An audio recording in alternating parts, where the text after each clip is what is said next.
పెమ్మసాని గారు వీరు కాకుండా నేను చెప్పేది ఎంపీల గురించి మాట్లాడుతున్నాను. You name them. మీరు వాళ్ళ రోజున మాట్లాడండి. ఎంపీ భరత్ గారిని తీసుకోండి. విశాఖ ఉక్కుకు సంబంధించినటువంటి అంశం మీద ఎవరు ఫైట్ చేశారు? చంద్రబాబు నాయుడు గారు, లోకేష్ గారు, భరత్ గారు, రామ్మోహన్ నాయుడు గారు, 24 గంటలు రామకృష్ణదేవరాయలు గారు, ప్రతి ఒక్కళ్ళు, కలిసెట్టి గారు, ప్రతి ఒక్కళ్ళు అక్కడ ఉన్నటువంటి సెంట్రల్ లో ఉన్నటువంటి మంత్రుల దగ్గరికి వెళ్ళి దాని ins and outs, pros and cons అన్ని చెప్తేనే కదా ఇవాళ మనకు ఒకటి శాంక్షన్ అయింది. వీళ్ళని ఎంపీలు అంటారండి. గమనించుకోరా ప్లీజ్, కొంచెం రాసుకోరా. వీళ్ళని ఎంపీలు అంటారు. ప్రజల కోసం కష్టపడే వాళ్ళని ఎంపీలు అంటారు. అంతకు ముందు జగన్మోహన్ రెడ్డికి అపాయింట్మెంట్లు కావచ్చు, లేదంటే నేను ఒక విషయం జిరాక్స్ కాపీలు ఇవ్వడానికి కావచ్చు. ఆగండి, బాలకోటయ్య గారు నవ్వుతున్నారు, మరి మాట్లాడివ్వండి. వినండి ఒక్క నిమిషం. బాలకోటయ్య గారు దేనికి నవ్వుతున్నారో కూడా చెప్తా నేను. అంతకు ముందర ఎంపీలు అంటే మాకు తెలిసినటువంటి వ్యక్తులు, ఎందుకంటే వాళ్ళ మీద మేము కంప్లైంట్స్ చేసి రాష్ట్రపతి గారిని కలిసి నానా యాగై పడ్డాం మేము ఆ రోజున. వాళ్ళు చేసే దరిద్రాలు, వాళ్ళు చేసే అడ్డమైన పనులు ప్రజల వరకు ఇది కాకుండా, ప్రజల మీద ఇంపాక్ట్ చూపకుండా గోరంట మాధవ్ లాంటి బ్రహ్మాండమైనటువంటి మనుషుల్ని ఆ రోజున చూసాం మనం ఎంపీలుగా.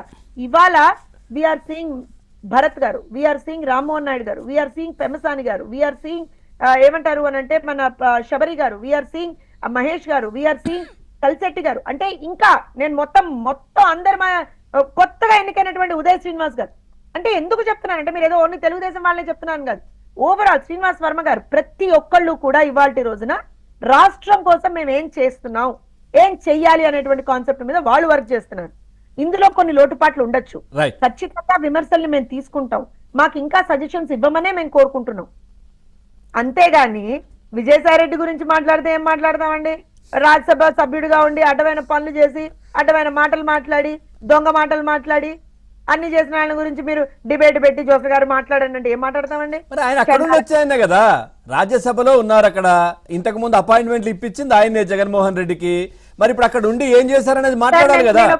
నేను ఒక విషయం చెప్తా పవన్ గారు, ఇప్పుడు ఇక్కడ కూర్చున్నటువంటి ముగ్గురు ప్యానలిస్టులు కూడా రాష్ట్రం కోసం పని చేసినటువంటి వాళ్ళని, రాష్ట్రం కోసం పని చేస్తూనే ఉన్నటువంటి వాళ్ళు. ముగ్గురు ప్యానలిస్టుల గురించి చెప్తున్నాను. విజయసాయి రెడ్డి అనేటువంటి వాడు జగన్మోహన్ రెడ్డి కోసం పనిచేశాడు.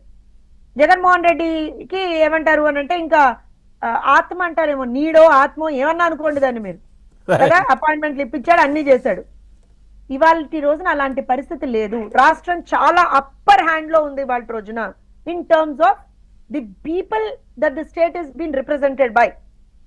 అది గుర్తుపెట్టుకోవాలి. రైట్. బాలకోటయ్య గారు, సార్ మీరు నవ్వుతున్నారు ఎందుకు? ఎంపీల ప్రస్తావన తీసుకురాగానే నవ్వుతున్నారు. పవన్ గారు నమస్తే. సార్ నమస్తే. జోష్నా గారికి, అనుకుమార్ గారికి నమస్కారం సార్. జోష్నా గారు హైదరాబాద్ లో ఉన్నారు, హైదరాబాద్ టు అమరావతి తిరుగుతున్నారు అనుకున్నారు. హైదరాబాద్ టు ఢిల్లీ తిరుగుతున్నారని కూడా అర్థమైంది. అక్కడే వెళ్తున్నారు, పార్లమెంట్ మెంబర్లు కూడా పరిశీలిస్తున్నారు. కంగ్రాచులేషన్స్ మేడం, మీరు ఢిల్లీ స్థాయిలో అలా కాస్త వెళ్ళి చూస్తూ ఉండాలి. పవన్ గారు సార్, బాల్స్ అన్ని అయిపోయినాయి. జోష్నా గారి ఎక్కడ బాల్ ఉన్నాయి? 6 బాల్ అయిపోయినాయా? దాదాపుగా విజయసాయి రెడ్డి దగ్గర నుంచి పార్లమెంట్ బడ్జెట్ వరకు అన్ని అంశాలు మాట్లాడేశారు. ఒకటి మాత్రం చెప్పాలి, కుటుంబానికి సంబంధించిన పెద్ద వ్యక్తి ఏదైనా తప్పు చేస్తే ఆ కుటుంబానికి నష్టం జరుగుతుంది. ఒక వృత్తికి సంబంధించిన డాక్టరో ఇంజనీరో ఏదైనా తప్పు చేస్తే ఆ పరిధి